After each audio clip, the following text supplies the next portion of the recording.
Hey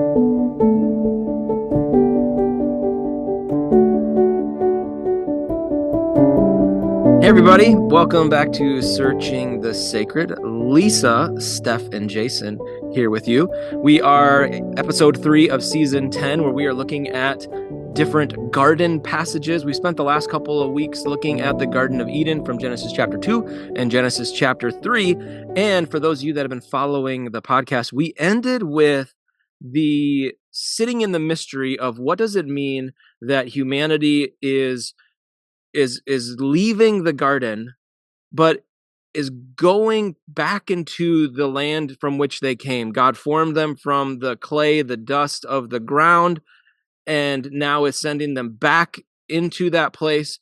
Except we often think of it as a place where God is not going with the people, but in this instance, God is going with the people back into the earth. And so yeah, we're going to dive in and see what it looks like for the people to be inhabiting that earth. And we're going to be looking at Genesis chapter. Wow, I messed that up. And now we're on YouTube. So this is going to be live.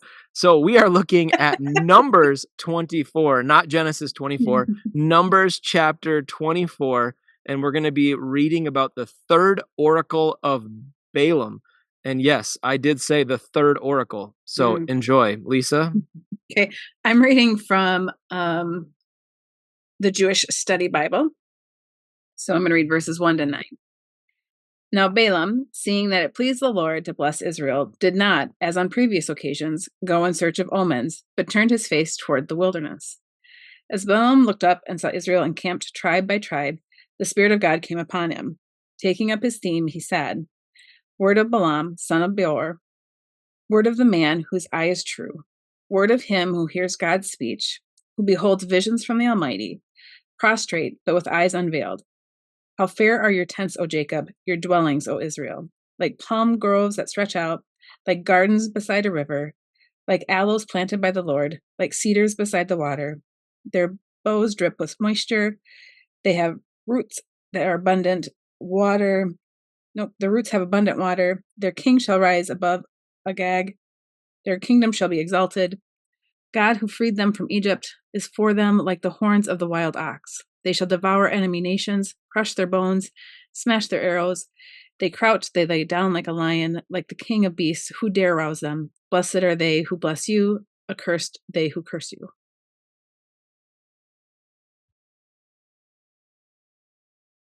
Okay.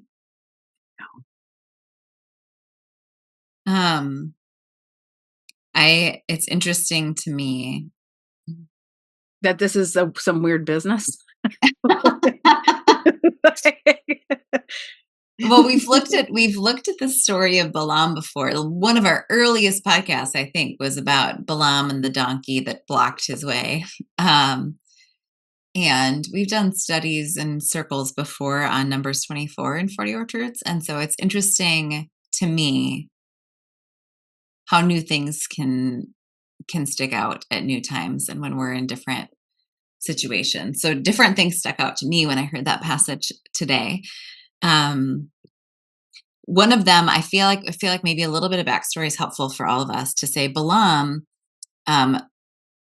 was hired by Barak to curse Israel. So what's happening is the people are towards the end of their wilderness journey. Balaam is known in the region as a prophet, as maybe a sorcerer, somebody with some power. And so Balak, who was of the Midianites, I think. Now we're going to have to look back at that. He was intimidated by the size of the people group that was coming through towards the end of their wilderness journey, and he was afraid for his own people, so he hired Balaam to curse them. But every time Balaam tried to curse them, blessing came out of his mouth instead. And so this is the third time that's happened. So the verse that Lisa didn't read, verse 10, is Balak's anger was kindled against Balaam. Like, I hired you to curse them. Why do you keep blessing them? But he couldn't keep himself from blessing the people. So this is the third blessing given by Balaam over the people. And again, this is at Numbers 24. So it's towards the end of their wilderness journey. We're towards the end of the 40 years before they're going to cross over into the promised land. And one of the things that struck me this time in this whole conversation is Balaam. I was like, what does Balaam's name mean? And his name means not of the people. Hmm.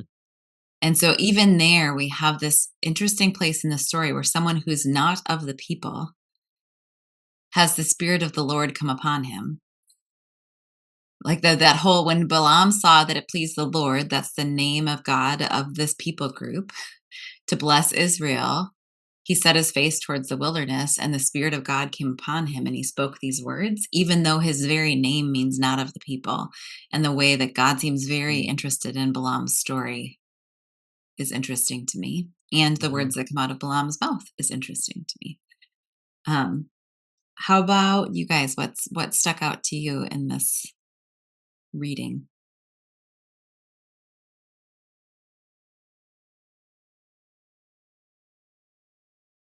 Yeah, I mean, go ahead, Lisa. Go ahead. It's curious to me that you could hire somebody to curse people who, well, that's just curious. In general. And yeah. Then I think though that, like, it is Balaam saying it, but the fact that it's like put into the Bible of like the word of the man whose eye is true, word of him who hears God's speech, who beholds visions from the Almighty. Like that just feels like a conundrum to me when we're talking about someone who's hired to curse people. Like, I mean, maybe he can't be bought. So maybe even though you hire him to do it, he still does his own thing, and maybe that's how he got the name. I just think it's curious that that's how he's described. Or maybe it's just how he describes himself, which tracks with some of the energy in the text. That is interesting for sure. It feels a little bit like hiring someone to do oppo research on your opponent and trying to figure out, okay, I need this research so that I could smear this person and help people see that they're not a good candidate for office or whatever, for whatever, competition we have. And then that person ends up only highlighting all the good stuff they've done or something. And it's like, sorry, I can't really find any dirt, like they're pretty great. I'm probably going to vote for them actually,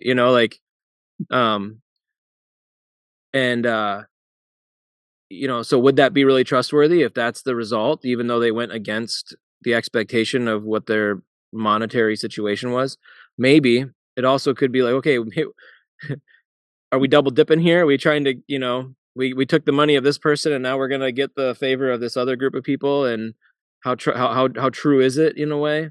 But also if this person's known as like someone who really does capture the divine and speak truth to power, that's, I don't know, that's pretty significant. I think it is interesting that it's not an Israelite. First of all, we don't have tons of, I mean, if we look for them, there's more than we think, but we also don't have an overwhelming amount of people outside of the people group that God speaks this powerfully through. And so or at least we wouldn't expect it. So I think it's noteworthy for that reason too. And just to go back to the story, if you want to go back to the beginning of Balaam's story, it's in Numbers 22. So the reason I was confused about Moab and Midian is they're bonded together here. So I will give myself credit. I wasn't just confused. So the Moabites are afraid of the Israelites because the Israelites are coming closer to their land. And so as they come closer to the land, Balak and his people become afraid. And so Moab says to the elders of Midian, let's bond together to go against these people. And they think that it would be helpful to employ a diviner first. And that's who Balaam is. They see him as a diviner. It says it goes with a diviner's fee. So it is some level of ancient spiritual version of an investigator. what does God have to say about this? Would you curse them? Let's bond Mhm. together and get you against him. But then that's that again, we had that podcast episode where the donkey gets in his way and starts talking because God wants Balaam to participate in this, but also wants him to bless instead of curse. And so as all of this is happening, it does seem like God really legitimately does speak through him, even though he's not an Israelite. And it that is an interesting place to hold. And the description being given in Numbers 24 really is of it's a beautiful vision Mhm. of Israel and Jacob that he's given in this third oracle. And so, like, how I think about what it is to listen for God's voice in unexpected places, like as you're Mhm. talking about that, and how that's, Mhm. again, even in the text for us to do that. I do think it's fair to wonder if he really is as good as he describes himself to be, or if that's Balaam inserting a little bit of himself into God's words. Well, if this is the 3rd time that this has happened, and I don't know, was it the first one was after the donkey? Was that right, or is that the second one? I think so. So, if this is the 3rd time that No, you he's know what? This isn't the third time because there's another one coming up in verse 15. Maybe this is the first time. well, it says this is the 3rd oracle. That's the Okay, at least maybe that's this. the Okay, heading yeah. in the Bible. I don't know if that's Okay. You know we can those trust headings, they're very we can trust the trustworthy. heading. Well, I guess my point is that if he's already had instances where he's tried to do something and he's done the opposite, then maybe he's reached a point where he's like, "You know what? Maybe I really am just good at hearing from from the Lord, the living presence. Like I can't seem to help it, like um I've tried not to. I've tried not to hear from this, this God, but I tend to hear from this one pretty clearly. Um and it's kind of working out for me. Mhm. One thing that I was observing as Lisa was reading it was I don't remember the last time I've read this chapter. It's probably been since I was doing like the read the Bible in a year thing back when I was like a teenager or something. I don't So Numbers 24 is not my go-to passage for church. But I was kind of caught up in like how beautiful the message was and how beautifully it described the people. And then at the very end, it got like real Old Testament, where it was like, and you're like a waiting lion ready to pounce, and anyone that you bless is going to be blessed. Anyone that you curse is going to be cursed. Like, you got this. And I was like, dang, that's like an eye for an eye, tooth for a tooth stuff, which I should expect in the Old Testament because we don't have the, you've heard it said, but I say unto you, Jesus moment that comes far later in human history. But like, I thought that was a really interesting combination of ideas of you're this calm presence by the garden by the waters and like all these beautiful things. And then it was like, oh, and by the way, like you can be badass too. Mhm. Well, I think maybe there what's helpful is to remember when we're in this part of the scripture, especially when we are still in the wilderness, when we have Yep. not yet crossed, that the people group being described is an oppressed people group. Yes. And that is going to shift once they move into the land. They are going to have some power. They're going to struggle with using that power well. But at this Mm-hmm. point of the story, they have been oppressed in Egypt and they Mm-hmm. are wandering in the wilderness as an oppressed people who have not yet had power. And so, how does then that perhaps feel or ring differently when it says, like, blessed are those who bless you and cursed are you or curse you, where an eye for an eye and a tooth for a tooth kind of feeling in there Mm-hmm.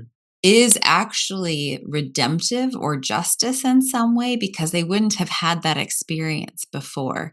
And Yeah. it's one of the ways, even that verse in particular, like eye for an eye, a tooth for a tooth, when we put in place that concept was being given to people coming out of oppression, that actually is a move towards justice. And it's Mm-hmm. not the way it is in our society either. I for Right. like people who are in poverty or oppressed positions, it costs them more. It's two eyes. If you take an eye of a person in power, you will lose both your eyes. Like that's been true for throughout history. So even eye for an eye, tooth for a tooth, like when we judge those ideas, we fail to put ourselves in the oppressed No, position. 100%. Like $100 to someone who doesn't have a lot of money is a lot more than to someone who has a ton, right? Like it's not the same, right? And so, the other thing that is really interesting, being that this is coming towards the end of their wilderness journey, we know that they're in the wilderness for 40 years, like basically an entire generation. And so there's a whole group of people that have been raised in the wilderness, and all they've known is the wilderness. And all the stories they've heard have been from Egypt when they were oppressed. And there's probably like are we ever gonna become who we're supposed to become? And to receive this prophecy towards the end of their time in the wilderness would be probably really empowering, especially for the younger generation that's about to rise up into leadership, and do something that their elders couldn't do. I wonder about, um, it is just, I mean, partly what I was hoping was that like God's self didn't ever say like it's gonna curse somebody, but like that happens so early. It happens in Genesis 12. Like the initial like Mhm. Abrahamic blessing or promise to Abraham um is like I will bless who blesses you and curse who curses you. And that just feels really complicated. Like I don't know that I like yes, I think that can feel helpful when you're the person who's been wronged or when um I don't know, like I think it can feel good as long as you're on one side of things. Mhm. But I just don't I'm not a fan of the fact that that's part of the like that's actually part of the freaking blessing. Like as much as it is like the whole point is for you to go out and be a blessing to people. So I would hope if you're being a blessing to people, there wouldn't be any need for cursing. Mhm. But I don't And know. In humanity, well, it's complicated. Mhm. I do I want to talk about the gardens piece, but I don't want I'm like feeling frustrated. Like I don't want to stay here. I want to talk about the gardens, but maybe we need to talk about this in order to put that in context. But I do think it's helpful in these moments to just hold some tension of the subject verb formation of a sentence that it doesn't say I will curse those who curse you. It says those who bless you will be blessed, those who curse you will be cursed. Mm. And that can matter. It doesn't resolve it completely, but it does make me wonder about the way that when we choose cursing, how are we cursing ourselves? Mm. And um and how might that be a part of like, there's a people group here where like if you choose to bless them, you get to join with their blessing. If you choose to curse them, you're choosing to disconnect yourself Mhm. from something good. So there is a way you're cursing yourself if you're choosing to curse them. There's a way that perhaps just leaves a little more space if we change Well, if and we hold I it in mean, that passive voice. it's interesting because like I was thinking about it more of like Balaam getting hired to be the cursor, Mhm. not the last comment that he made. But I wonder if actually that's part of the way that he is navigating the spot that he's in of like, I keep giving these blessings. But hey, listen, if cursed, blessed, blessed. Like in some ways, like kind of almost a pushback against the idea that you can be hired to curse. Mhm. You know, Um, for I me.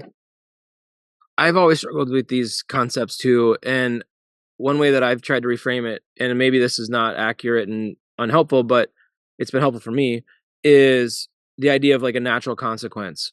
Mhm. And like maybe this isn't God saying I'm going to order the world in this certain way and overwhelm humanity with a plague or something, but when you bless, the natural consequence is that blessing follows. And when you are greedy and want destruction for someone else and you're cursing, well, you made your bed and you're going to lie in it too. Like there's a natural flow to that. Like, you know, and so like it's less about like God doing something to people and more like God reminding people of like, you do know that there's a flow to this whole thing. And if you step into the flow of cursing, it's going to go poorly. You step into the flow of blessing, it tends to go better for you. Mm. And there is a way too that, I mean, Lisa, as you're tying this to Numbers or to Genesis 12 to say, okay, how does this language of blessing and cursing remind them of Genesis 12? Mm-hmm. Mm-hmm. Um, and how is that helpful at this moment? Like after all of these years, that promise is still true. Yeah. After all of these years, are we actually going to be the ones to be a part of this covenant? Like maybe it feels different as well when it's then tied to that historical promise. Well, and maybe we give a little brief context for anybody that's more new to the Old Testament narrative. Genesis chapter 12 is the calling of Abram and Sarai, and they're blessed to be a blessing and to be this great nation. And God promises to go with them and to make them into and to show them the land that they are to go to. And that's prior to, so you have Abraham, you have Isaac, you have Jacob, you have Egypt for 400 years. Then you have Moses leading them out of Egypt. And now they're 40 years into the wilderness. And now that's when we get this oracle of Balaam, who, like you said, is hearkening back. I mean, how many years? 400 and 500 years, right? We have three generations before we get to Egypt. We have 400 years in Egypt and then another 40. So we're like 500, almost 550 years maybe later. And Mhm. that would be a really powerful thing to be reminded of like, hey, this original idea that started this whole thing is still happening. And Like, that original not over. idea, the focus of the words is the blessing because Mhm. it like yeah, there's some tricky stuff with cursing there too, but then that sentence ends with and through you all the families of the earth shall be blessed. Like the Mhm. driving force is towards blessing Yes. all the families of the earth through this one family. Right. And so like join in that blessing everybody right now. It's time.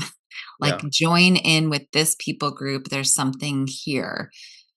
Um And it's and almost bigger than like join with this people group. It's like join with this way of being in the world that I'm right. I'm I'm showing you through this people group.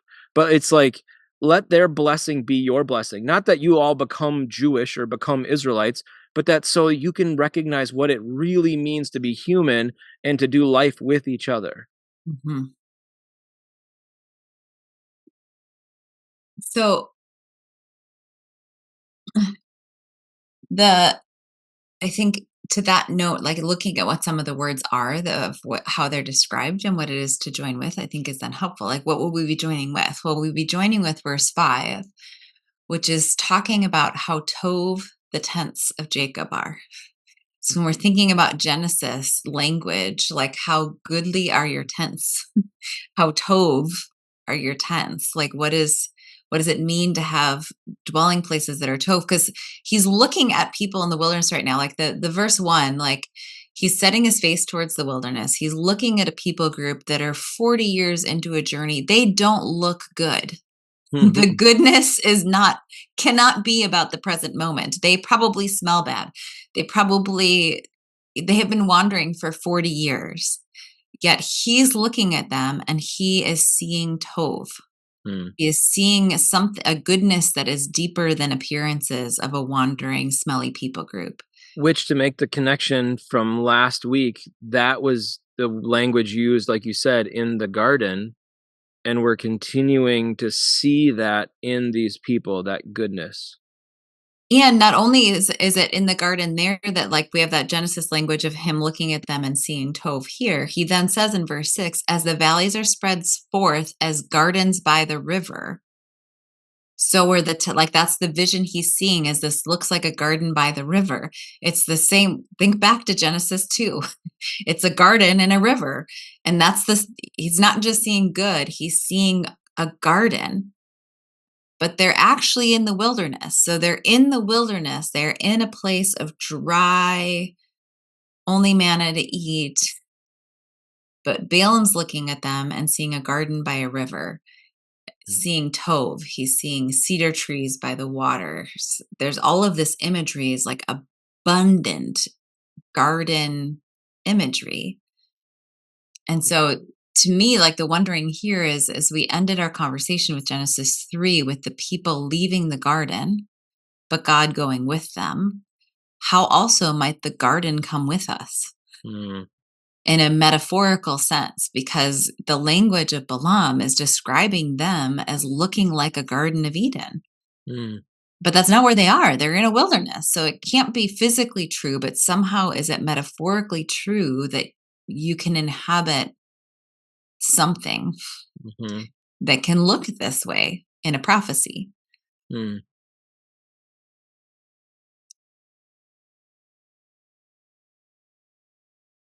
I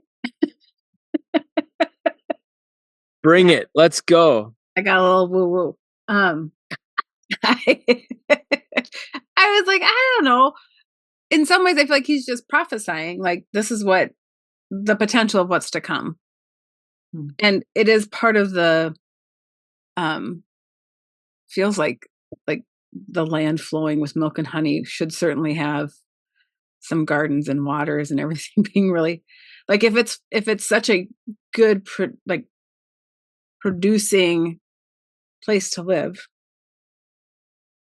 I feel like yeah, those things should all be those should be there. Like all of that feels like very like promising future. I don't know that I see it as him. Um, I feel like it's a vision that he's having, but I don't know that it's like this live way of looking at people because I think it's really hard to live like that vision is true when you're in the wilderness. There's not a lot of folks that I've met that are in the wilderness. They're like, oh yeah, I'm here, but it's like there's gardens. Mhm. Like I don't know that that's a livable. But I don't know. I don't disagree with you that I think everywhere, all the ways that you just framed it could be a beautiful way to think of how Balaam is doing this and God using Balaam to speak to these people. I think like there's also a way of when you're in the worst or when you're in the hard and yet you know different is possible. And like you hear these stories a lot of like, you know, people that do amazing things later in life and then but when you look back at their story, they their values or who they are never really changed.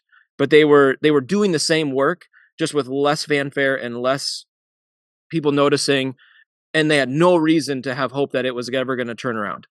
And yet that's who they were in that place. And so it wasn't that they became this amazing influential person of beautiful generosity. It's that they always were this person of generosity. It's just now there's a platform for that to be known by other people. I wonder if Balaam is saying like you are good and you are beautiful and you are the fullness of the garden right here, and it's going to become true for you. It's going to become more.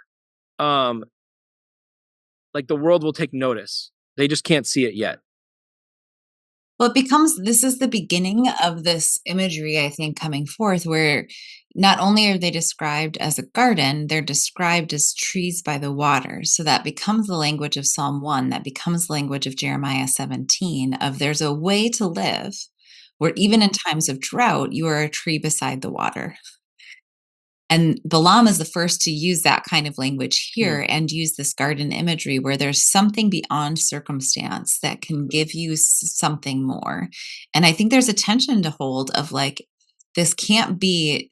I think, Lisa, what you're driving towards is important because there's a way this could be like a glossing over of hardship, like just live as if it's in the garden when, like, no, I'm actually hungry. I'm Yeah. actually thirsty. Like, this can't be a glossing over thing. Right. That's when it's harmful. Yes. And is there also a way to say we have to be able to live as if there is abundance before there is actually abundance in order to experience the abundance well. Mm. So like there's this idea where we tend to live in this if only mind. Like once I have blank, enough money, enough whatever, then I will blank. But there's a way that becomes a trap of thinking that it's dependent on the thing as compared to how is it dependent on how we're living first so that that thing feels that way. So some of the language of Deuteronomy when they're about to cross over into the promised land is this manna experience was to enable you to live in the promised land in a particular way, where because you were taught this sort of trust and dependence, once you are eating of fruit, you won't hoard it. Like that was this was here to teach you a lesson. That's Deuteronomy 8 about how to hold your food so that once you have fruit, you don't hoard your fruit. And then there's all these lessons about like how you harvest your land. Like, how is it true that this is about the future, but unless that future is true now, the future will never come to pass. Like, unless you are living as if unless you are living here differently, you won't live there differently. And what does that actually mean for us to think about that while not making it a harmful, like, just live as if it's abundant when it's not? Like, that's, I don't want to like resolve or like say there's not a paradoxical, perhaps, truth to this of like, it is both true that we need more than manna and that living in a certain way with manna enables us to live.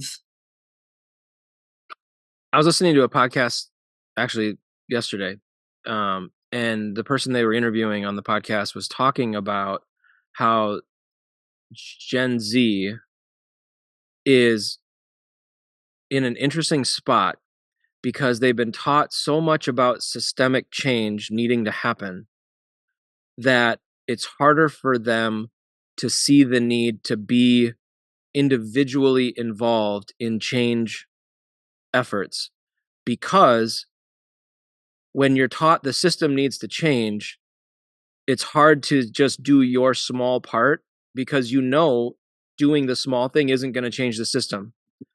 And so there's like well, if I can't change the system, then what's the point? And an example was given of like, there's been people who have looked at food insecurity in like local schools and thought we need a backpack program. And even if it's just 12 backpacks or 10 backpacks or 40 backpacks, we need to send kids home with food for the weekend.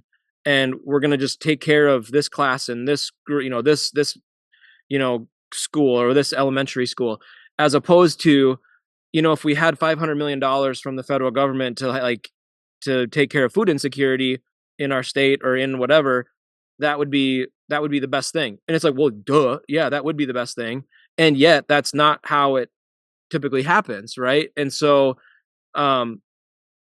it's this way of like, I need to embody this personally in order for the system to actually have a chance to change, right? How do I assert myself individually so that collectively things can actually start to move? And I'm not trying to shame Gen Z. So if you're a Gen Z person or if you're raising a Gen Zer, it was an observation from a researcher, not Jason's observation. I don't know many Gen Zers. I'm like a older millennial. So anyway, you get my point. You're giving so many caveats, Jason. I know, because I just don't want to offend anyone. I'm running for political office. But vote Jason for New Brighton City Council. Yeah, New Brighton City Council. It's like super important. Yeah. Well, but I think that's, yeah, I do think it's related. Like, how do you start something before you get there? How do you get involved before? Yeah, Lisa, let's hear your thoughts on this. That whole conversation, aside from me running for council, I was thinking about, it makes me wonder if we can, if this vision, if we can see it, like we're talking about like seeing it for ourselves, but I wonder if it means actually about seeing it for other people of like, do we see others in the garden with us, that they are also like, that somehow we are sharing that water, that we are sharing this space, that the aloes and the cedars and like in we're all a part of the same thing.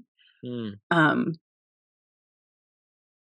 And like, so like when we see, like, maybe that's the thing of like, if you look for those things and perhaps then you see that somebody doesn't have, like, their roots are not getting enough water, um that you would then try to do something differently about it. Maybe you would actually like engage differently. I think about like the folks that I work with who are incarcerated, and a lot of them, like, they will describe themselves as like, obviously prison's a horrible place, but I'm doing my best to like contribute well Mm.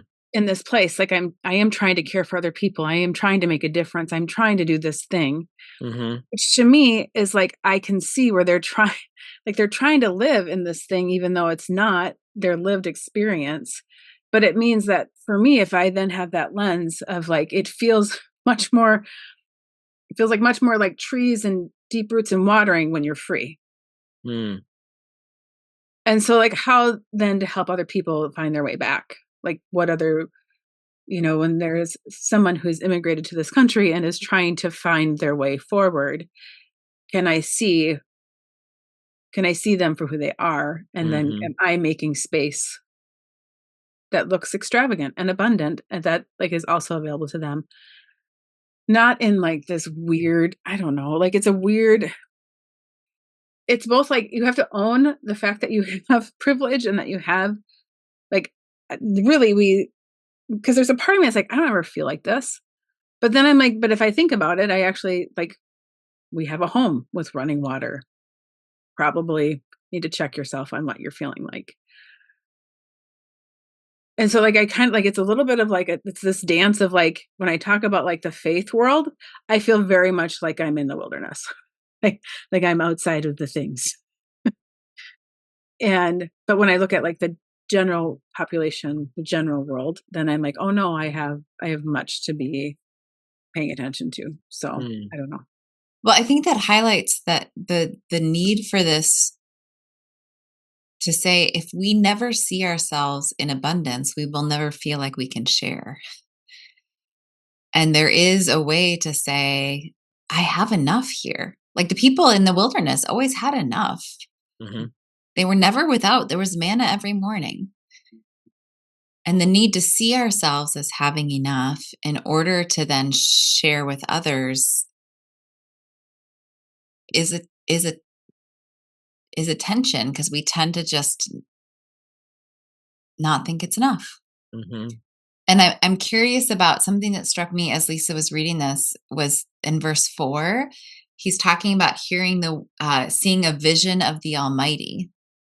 And I hadn't noticed that before. Sorry, do you have a Well, thought I first? was just gonna maybe bring a real world example into this that I don't want to get overly political, even though I kind of brought that up. But like um, so we've all probably, and we're recording this on Monday, September 23rd.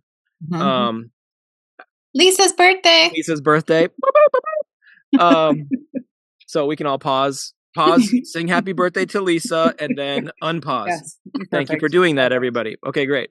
So we're recording this in September 23rd, 2024. And one of the most recent stories that's been just unfortunately talked about nonstop is the false story of the Haitian immigrants, the legal Haitian immigrants who people have said have been eating local pets. None of it is true. And it's caused all kinds of threats to this community. It's caused all kinds of damage to this community, both the immigrant community and the community that has been in Springfield for a long time, generations and whatnot. And so there's such a tension in that community because of these false rumors and the hateful speech and the use of this story for political gain. And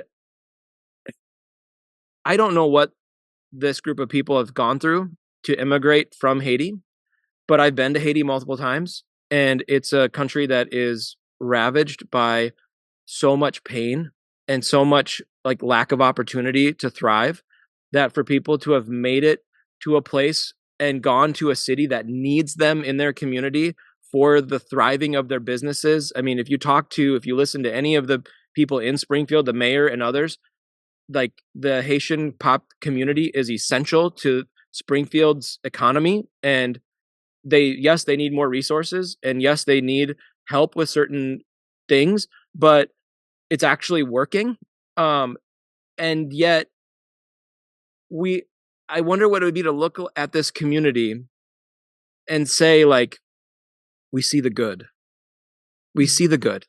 We see the need for you to get the resources to feed the cedar trees that are planted by these waters, but we see the good that you're bringing.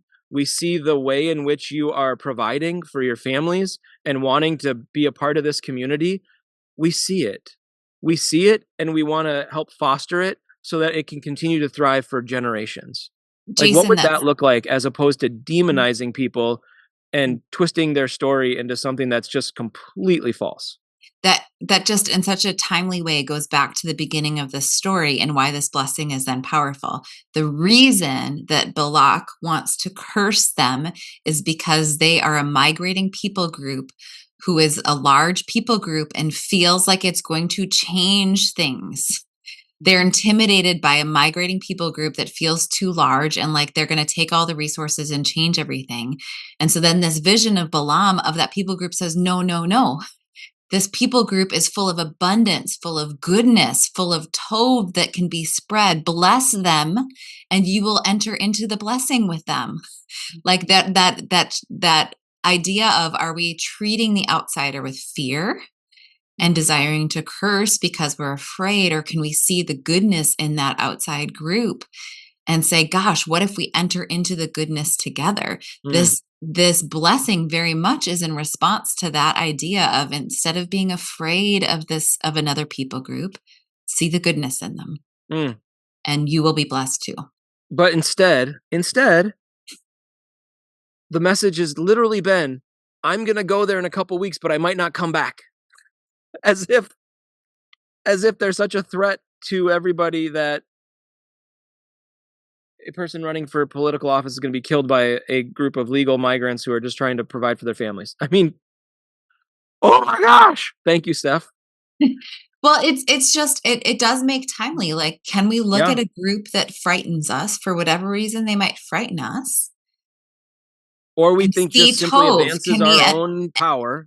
And the what I was going to tie to with Almighty is this idea that, like, that language for God that Balaam is using in verse 4, he's saying this is a vision of the Almighty. Almighty is El Shaddai, which, alongside of being an Amy Grant song that anybody who was raised in that era can start singing, is actually Almighty is, have we talked about it on the podcast before? That Shaddai. We literally started singing El Shaddai on the Okay, podcast great. at one point. Yeah. So wherever that is in the history of the podcast, that a more like literal translation would be God the breasted one. It is a motherly provision God. It's Shaddai is plural for breast, Shad. And so this idea that a vision of a mothering God looks at all people groups and sees Tov. Like, that's what I'm thinking about as you're saying this, and like what Balaam is doing. Like, the cursing isn't available when it's the vision of a mothering God who says, look at the Tov, look at the beauty, look at how the garden is with these people. The garden can be with you too. Join into the blessing. Stop cursing. Yeah. Like, bring the garden with you and how you inhabit your life. Like, that feels like the vision of a mother. Yeah. Gosh, we could use more of that. Right? We've rendered Lisa speechless. We finally did it. I'm just kidding. No, I feel like it's just always it is not quite so binary, but it feels a little bit binary when we're talking about the space of, if you do not see yourself as an immigrant, if you do not live in such a way, the Bible is like constantly reminding you to care for folks who do. Like that is Mm, actually like that is a repeated message over and over again. And oftentimes it is when they are in the space of becoming immigrants or are immigrants that God is being reassuring and talking about the promises and all kinds of like Yeah. it is when we forget that that is who we are and mm, have been mm, and will potentially someday be again. mm, And it is it is the work of our lifetimes to continue to be people who like do this like I just there's the fact that we have these conversations around immigration in a way that is like fear and terror and awfulness instead of I mean I my kid is doing like a speech on um being Dutch, which is my family's heritage. That's where mhm, my grandparents immigrated here. Um, and like that message is like look at all the different ways that those Dutch immigrants impacted the community when they mhm, immigrated here. mhm, And then you can still see some of those things now. And I just like that's the fabric of it's the fabric of the United States, but it's the fabric of any country and any people group. mhm. There's not just a single source of humanity that is in a place. It is a blend, and we can learn from each other, and Mhm. it makes you like a Yeah. human. When I was working at Bethel, we don't often think of like what's the start of a school. I mean, sometimes you do in like a freshman orientation class, but I got a chance to teach that freshman orientation class to a group of freshmen. And I went back and looked at like the history of this pietistic Swedish Baptist people and where they came from and why they came to this area and how did they start the school. And they were fleeing religious persecution in Sweden and they came to America in order to have a chance. And they knew what it was to be oppressed. They knew what it was to be persecuted. And so how can and my hope was that how can we as students and staff of a place that has that heritage also be a place that is welcoming and kind-hearted to people that don't look like us Mhm, because like that's what this place was founded to try to do mhm, because it needed that hospitality at its very beginning, and so mhm, how can we be a hospitable place like that? But it's just a really profound insight to say, what are the words in scripture that God speaks to people when they are immigrants? And what does God speak when they are settled? Hmm. Hmm. That these are words spoken to people while they are still immigrants. You are Tov right now as you are. You are good. You are like the garden. That is the word to an immigrating refugee, you might say, group of people who have left oppression and are not yet settled in their new place. Once people are settled in a new place, God speaks about caring for the immigrants, as Yep. Lisa pointed out. And so I think that just noticing in scripture who is being talked to and what is being said feels so important for the interpretation of those blessings and for thinking about why there's such strong language about not cursing. Like, don't curse an immigrant group of people Hmm. because you're afraid of them. Bless them. Hmm. That is your job when it is like, and then God saying to the immigrant group, I will protect you from the curses of other people because my hope is that people bless you and that it just feels like that shifts how we might hear a lot of things to say, is God speaking to a settled group? Is God speaking to an immigrant group? Is God speaking to a group in power or a group with poverty? Mm. Yeah, because I think it's easy for us right now to ask the question, okay, how, if we're putting ourselves into that situation we brought up in Springfield, like, how should we be speaking about this Haitian, immigrant community? But also, what may God be speaking to that community mhm, in this moment? Like, what may God be wanting to say to them as they navigate the complexities of being in that place at this time with all that swirling around them. mhm. it's kind of, I really appreciate I like when the Bible does, "Oh, Jacob, oh, Israel," and, like, does both, because I feel like it's like the naming of both people who know who they are and people who don't. Mm. Like, it's for Okay, both. but back up for those that don't understand the difference. Like, why Well, Jacob is, like, think his born name given, by his parents, um, and a complicated name, and, like, depending on how you translate it and how you interpret that translation, and he has the name Jacob until, before he reunites with his brother. So, like, he technically would, like, steals the birthright. Another study for another it's a Mhm. lot of study and all that. But he has to reunite with his brother, and before he does that, he wrestles with a, well, man, God, angel. Leave you to read through the text and decide what you want. Mhm, And it is in that moment that he becomes Israel. Um, and like, but like is also referred to as Jacob and Israel, like throughout his mhm, lifetime. mhm, It's not just like a brand new name and we're good. We're never going back. I feel like like Abram and Sarai were, once they became Abraham and Sarah, they were always that. So like some name changes stick, some are a little bit more fluid. mhm, And Jacob has this fluidity of like when he's young and he's trying to figure out, like, he's supposed to be the one to actually have the blessing. He's supposed to be the one to do this. Like his mother is told that this is for you. But his whole life in growing up, it's not for him. And so he mhm, is just trying to figure it out. And he doesn't know who he is. And in some ways, that moment of the transformation of a new name is a little bit of like when he knows who he is.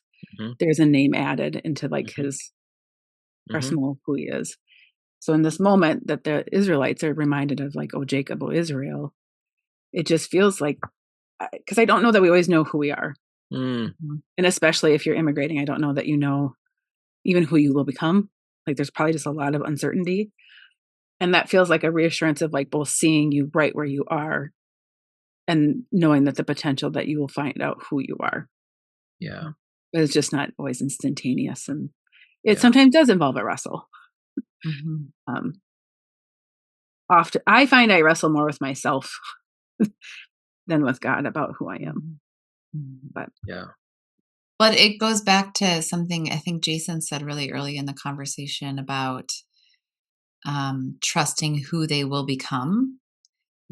And that there is sort of a both here of trusting who they will become and also who they already are.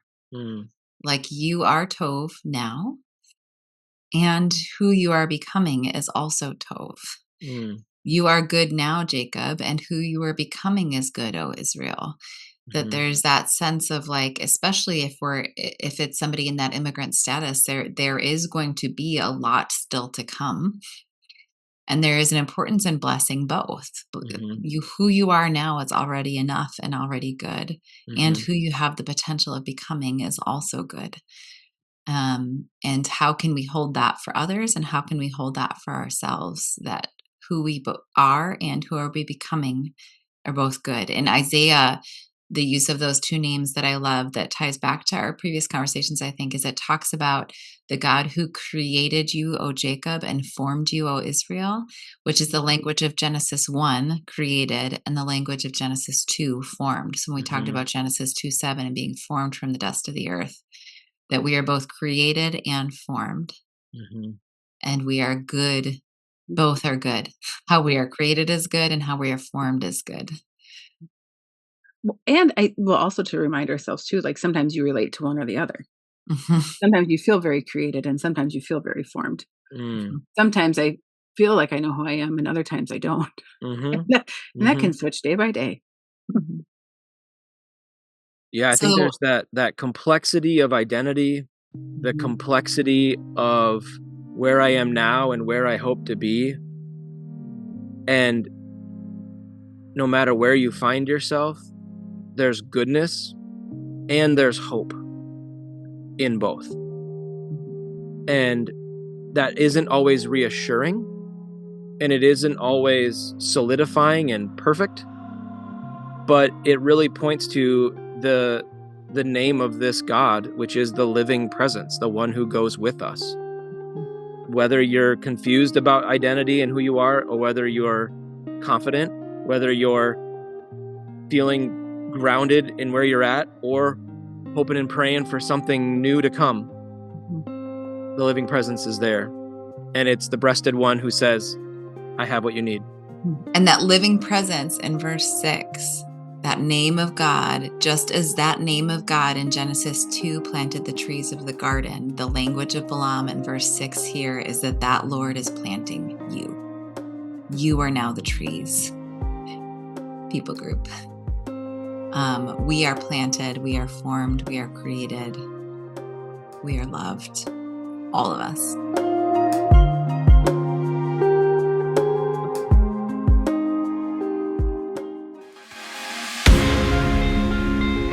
This has been a 40 Orchards podcast. At 40 Orchards, our mission is to create circles for all people to wrestle through biblical text so that together we can expand each other's experience of what is sacred, whole, and good. We search through the lens of sacred possibility, assuming there is more to be discovered, questioned, and applied as we listen for how God is still speaking.